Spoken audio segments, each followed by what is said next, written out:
And the India GDP numbers are out. We were expecting these numbers to come anytime soon. We can see the October-December GDP growth at 8.4%. India sees, the growth of 2023-24 at 7.4%. That's the number coming in right now. In fact, the October to December GDP, is out. These were the estimates. You can see it on the, we were expecting a 6.9% and the actual number has come in at 8.4%. A massive uptick is what we are seeing in the GDP numbers right now. Year on year also quarter 3, 4.4% and quarter 3 of FY24 compared to, last year has been 8.4%. A major uptick coming in on the GDP numbers as expected. And, even for 2023 to 24, the GDP growth has come in at 7.6%, versus the 8.4% in quarter 3 of FY24. So those are the numbers that have come in right now. A major uptick that we are seeing in the GDP numbers because we did pencil in, a 6.9% growth, a slowdown from the sharp 7.6% growth that we had logged in the preceding September quarter. But tell you what, we are joined by Govinda Rao, who's the Chief Economic Advisor of Brickwork Ratings, a former director, NIPFP, and Aditi Nayar, who's the Chief Economist, ICRA. Radhika Rao, also the Senior Economist and Executive Director of DBS Bank, is also joining us today. All of you, welcome to ET Now. So good to have you on the show. The GDP numbers are out. Now, given that we were expecting a slowdown from the sharp 7.6% growth logged in the preceding September quarter, what is your first take on the numbers? Well, this is a very good news. One was expecting that sectors like agriculture will fare very poorly. And in fact, the last quarter, last year, third quarter growth in some of the sectors like trade, electricity, there was a base effect which was, they grew very high.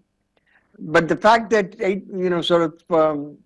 this third quarter has registered 8.4% is a very good news, and the annual growth rate also will have to be revised upwards. That's something which is heartening. Right, ladies, what is your first take on these numbers? Not expecting these numbers. In fact, those numbers look very good. Yeah, thanks. I mean, it's a very interesting set of numbers. Yes. We've got a completely divergent trend between the GDP and the GVA growth between the sequential quarters. So while the GDP growth has gone up and crossed 8%, we've actually got the anticipated slowdown when we look at the GVA metric. So that has come down to 6.5% in Q3. Our forecast was a little bit lower at 6%, but nonetheless, there is this deceleration has shown up on the GVA side. The difference between why we have this divergence between the GDP and the GVA growth is because there's a massive increase in the net taxes component. So our taxes less subsidies. So this is quite an interesting quarter, I must say, where we're getting such a divergent view whether we look at GDP versus the GVA data. Right, Radhika, what's your first take of the numbers of a completely divergent number that has come in at 8.4%? Well, what were you penciling in? Hi, evening. Certainly, I think we were at about 6.8% for the real GDP and expecting the GVA to be about 6.5, 6.6. So I think our GVA number is, along what the print is, but the real GDP is certainly seeing a very, very strong upside surprise. In fact, we did a double take to see it was in fact 8% plus, which means for the 3 quarters of the fiscal year, we're actually averaging about 8%. Massive upside surprise to the RBI's forecast, our forecast, as well as certainly what the advanced estimates were suggesting. But you can see, when you talk about the real sectors, agriculture, for example, the data is just coming in. From what I gather, farm growth has actually slowed down much more than we had anticipated. Seems to be in a slight negative. I hope I'm seeing the right set of numbers. But you've got manufacturing growth that has actually picked up to about 11.5%. and services doing well as well. So I think the non-farm part of the economy seems to have done well. Farm output continues to lag the GVA part of the story, and I think that's why you have seen a bit of a slowdown on the GVA headline number. I would also be looking at backward revisions. We need to remember a bunch of three annual numbers in the past 3 years, plus a second advanced estimate for fiscal 24. All of that is going to be presented. So the base storyline could certainly change and feed into the 8.5 or 8.4% that we are seeing at this point. You rightly mentioned that the non-farm sector has done well, but we were expecting that the consumption growth is likely to lag, and then the rural consumption hasn't really picked up. When can we expect a revival in consumption? Well, I think rural consumption is not likely to pick up, at least in this financial year. Much of it will depend upon what happens to the monsoon next year, because the rural incomes are pretty low. And if the agricultural growth has been negative, obviously, you can't expect a rural consumption to pick up that fast. And then obviously, the expenditures on Narega and things like that will continue during the period. But I think much of it will depend upon what happens to the next year's monsoon. But nevertheless, it's quite an interesting set of numbers because manufacturing, obviously one expected it to pick up because last year's third quarter numbers were very low. There was a base effect. And sort of in that sense, manufacturing sector growth was expected. And, PMIs were also showing quite high performance. But much of the thing will have to be dragged, pushed up by the urban consumption rather than rural consumption this year. Right. So that's the take coming in on urban and rural consumption. But let's look at the macro picture now. In the current economic scenario, the RBI has kept an actively deflationary monetary policy stance, aimed at supporting economic growth. The MPC has left the benchmark repo rate steady at 6.5% for the 6th consecutive meeting. Now, how is this likely to aid the growth further? Because we're already seeing a crazy upside surprise coming in on the GDP numbers. How is that likely to aid the growth if no rate cuts come in anytime soon? First of all, we're going to have to do quite a deep dive into these numbers because this kind of a divergence, as we've been talking about between GDP and GVA, is very surprising. And it's not something which is likely to sustain going ahead. So my guess is, of course, we'll have to work through the numbers, but my guess is that we're probably going to end up being much closer to normal in terms of the GDP-GVA gap in Q4. So this quarter should not be extrapolated. We should look at the 9-month numbers as the CSO has released them today and look at a kind of normalized gap between the GDP and GVA for Q4 to look at what the full year numbers might look like. So, again, sense I have is that subsidy booking was lower than last year in Q3. And because we have cash accounting, we can end up with these kind of aberrations. And again, this is something that normalizes when we look at the full year numbers.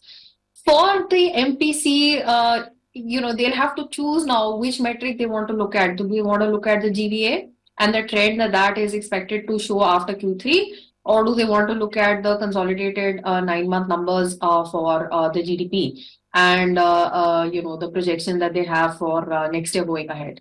My sense is that today's numbers are going to be, firstly, we need to really understand the numbers in a lot more detail to get a better sense of what the MPC is likely to do. Until today, our baseline was that the RBI is unlikely to cut rates until August. By August, we will have one more GDP print. So we will have the Q4 print coming in May.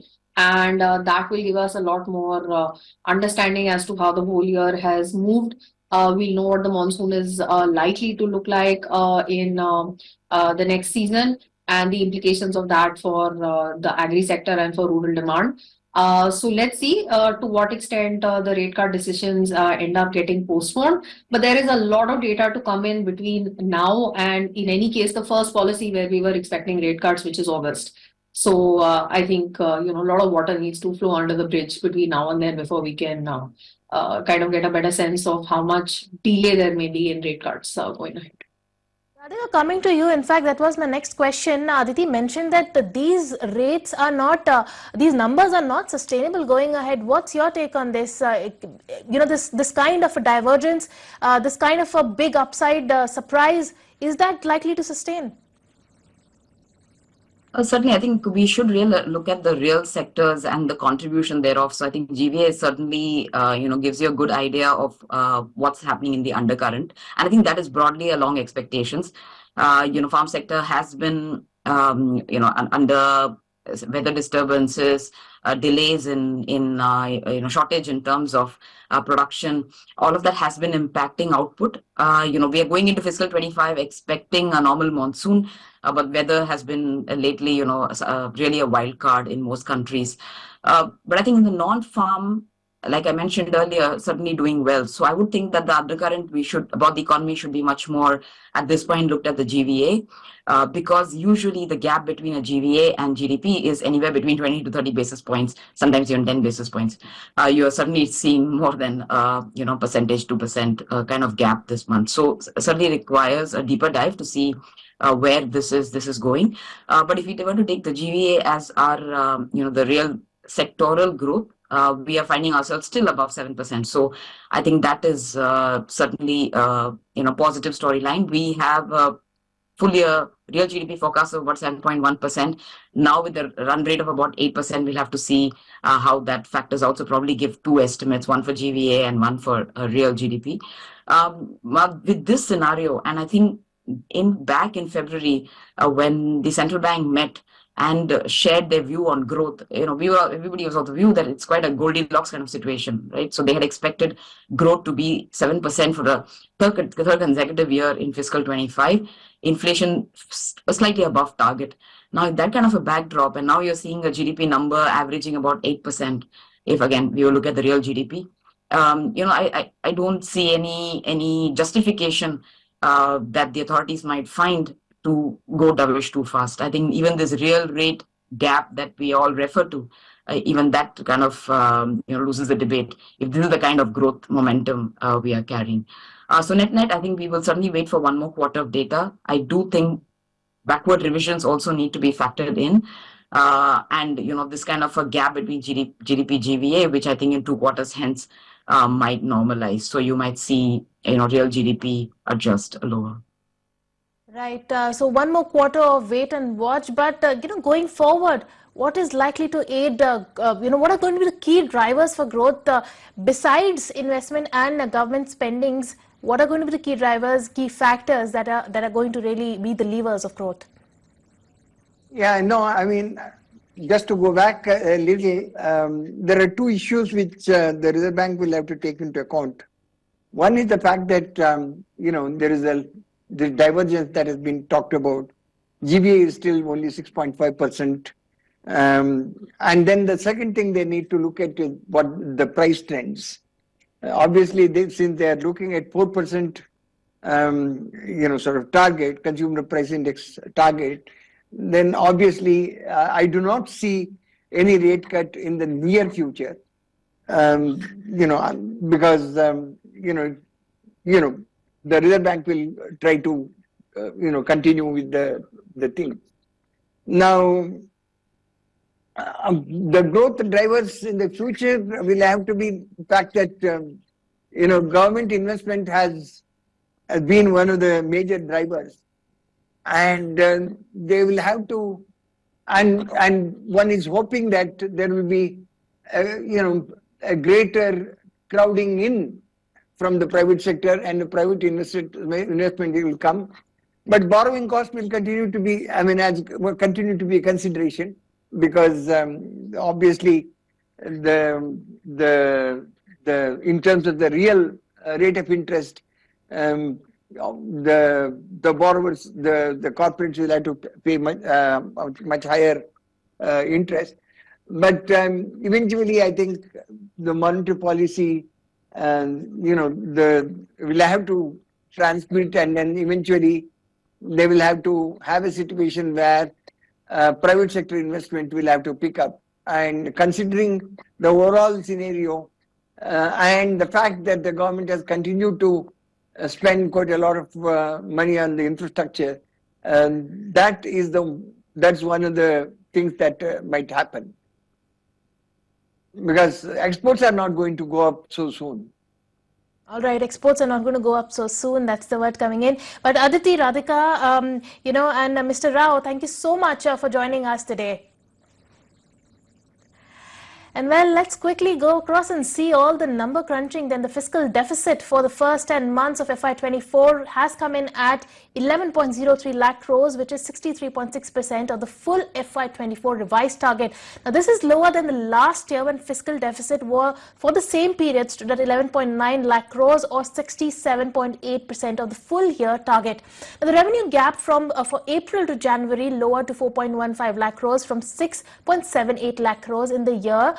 In a period a year ago. Now, meanwhile, the tax revenues have risen to 27.06 lakh crores in the same period. So, net, that's the number coming in. A big upside surprise on the GDP front. Also can see the divergence between the GDP numbers and the GAV numbers, and one more quarter of wait is what the experts are saying. That will probably give more clarity on what the actual numbers and what the growth going ahead would look like. But with that note, it's time for us to slip into a short break. You don't go anywhere. We'll be right back.